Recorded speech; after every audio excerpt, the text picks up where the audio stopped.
What's up YouTube, Capital G here, checking out some of Yusei's new support that just got revealed coming out of the next legendary duelist. As a surprise to absolutely no one, Yusei is getting a new Synchro monster in this set, and we're gonna start there. This is Satellite Warrior. It's a level 10 Dark Warrior Synchro monster. It has 2500 attack and 2000 defense. It is an Accel Synchro. That means that its Synchro materials are a tuner plus a non-tuner synchro monster. So yeah, Accel synchros are synchro monsters that require other synchro monsters, very similar to like Stardust Warrior or Shooting Quasar Dragon.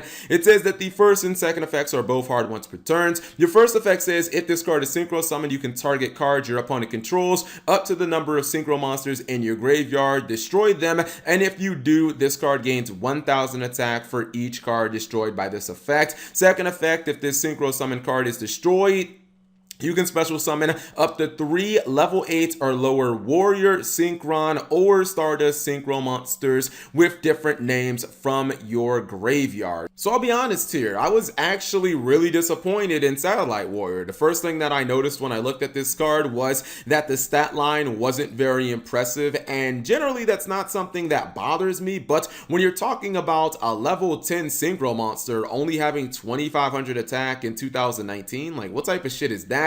And it's an Accel synchro on top of that, so it's not like it's very easy to make. You can go back to like the 5Ds era and you can find level 6 synchros that have higher attack, things like Goyo Guardian or Gaia Knight. And while I do understand that this guy can gain increments of 1000 attack to try to offset that, you have to understand that since it has to blow up cards to gain that effect, it's never something that you can use like turn 0. You cannot start the duel, summon this card, and gain any attack because your opponent won't have any monsters on the field. So that also is something that is kind of like, I don't really know about that. When I look at the second effect, it feels like it's all flash and no actual substance. You look at it and you're like, oh man, Cap, you can summon up to 3 synchro monsters when this guy is destroyed, but this guy doesn't actually have any type of protection. So your opponent can spin it, they can, use some type of non-targeting removal, they can bounce it and easily get around that effect. And to be honest, what are the odds of you summoning like 3 good synchro monsters before you summon this card? I mean, it just feels like it's way too situational. You have to go into all those synchros, then summon this card, hope that you can blow up a bunch of cards on your opponent's side of the field,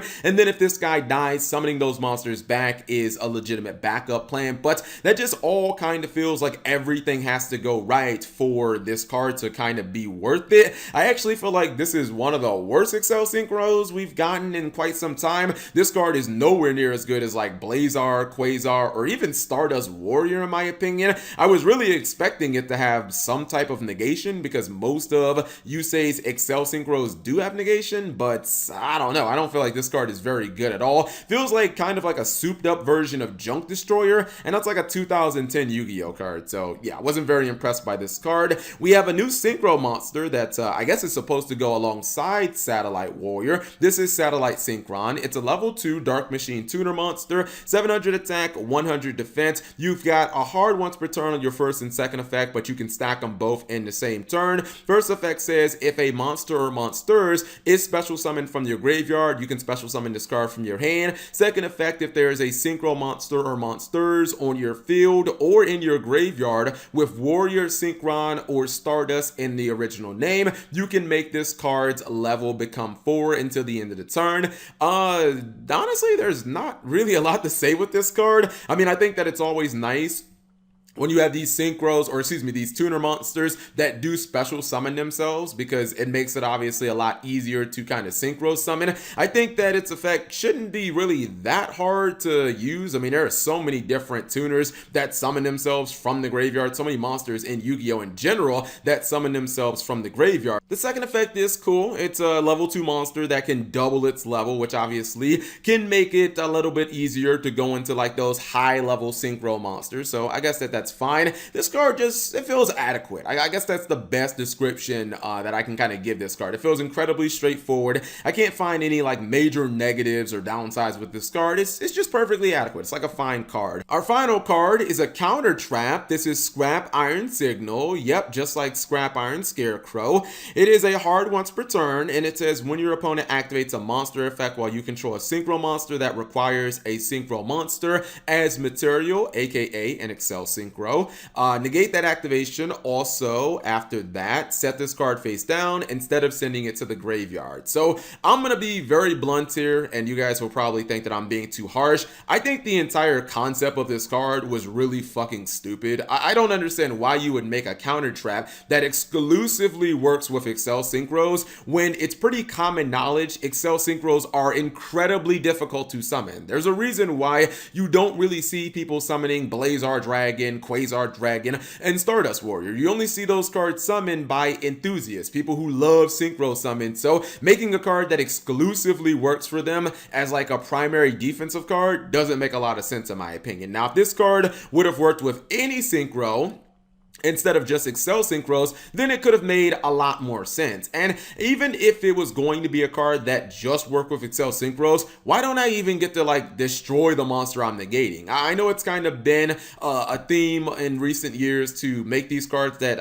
have negation that don't necessarily destroy. Subterror Fiendus, I believe the 10E counter trap, and also like Broiled Savage Dragon. But the thing is, those counter traps or those kind of negation effects, they cover everything. They cover spells, traps, and monster effects. This only covers monster effects. It doesn't even destroy the monster itself, and it only works when you have an Accel Synchro on the field. I don't even think the whole resetting it is really all that important. Like, just run something like Solemn Strike, which is a lot less conditional. I mean, resetting a card can be very powerful. We see that with like Subterrors in Final Battle, but the reason Final Battle is so useful for Subterrors is because it has 4 freaking effects, and Subterrors are a deck that really want to slow the game down. Have you ever really seen a Synchro deck that wants to slow the game down? That's kind of like the opposite of what Synchros do. I mean, rev it up. They're supposed to play at a very fast pace. So honestly, when I look at these new Yusei cards, I don't really think any of them are fantastic. None of them really blew me away, and it kind of makes me think that Konami doesn't really know what to do with Yusei as like a character. It seems like they're still making Yusei cards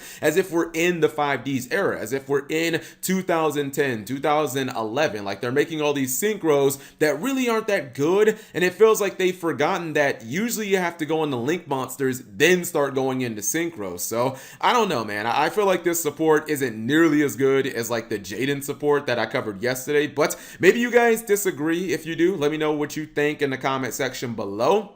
I'm not very high on this support, but I don't know, maybe the last couple of cards will change my mind or save this support. Anyways, whatever you guys think, leave it in the comment section below. Thank you guys for watching. As always, subscribe if you have not already, and turn on that notification bell for daily videos.